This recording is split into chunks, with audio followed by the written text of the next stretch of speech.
அன்பு உறவுகளுக்கு வணக்கம். உலக புகழ்பெற்ற குத்துச்சண்டை வீரர் மைக் டைசன் கேள்விப்பட்டிருப்பீங்க.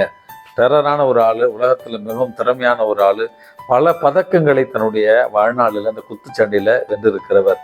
அவர் ஒரு முறை ஒரு காரியத்தை கூறியிருந்தார். அது என்னுடைய மனதை மிகவும் பாதித்த ஒரு வார்த்தைகளாக இருக்கிறது.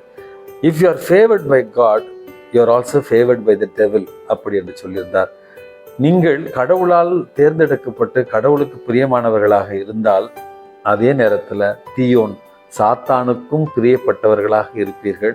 அதனால கவனமாக இருக்க வேண்டும் என்று பல்வேறு வகைகளில் சாத்தானும் தன்னுடைய மாய வலைகளை விரித்து நம்மை அவனுடைய மாய வலைக்குள் கவிழ்க்க விரும்புகிறான்.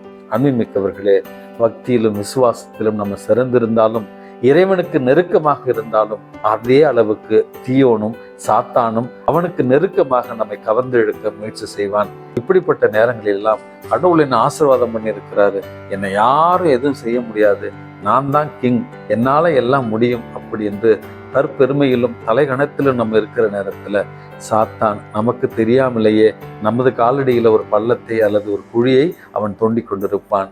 ஆகவே அன்புமிக்கவர்களே, கவனத்தோடும் எச்சரிக்கையோடும் சாத்தானினுடைய பாதாளத்தில் வீழ்ந்து விடாமல் இருக்க இறைவனை நாடுவோம். இந்த நாள் உங்களுக்கு இனிய நாளாகட்டும். வணக்கம்.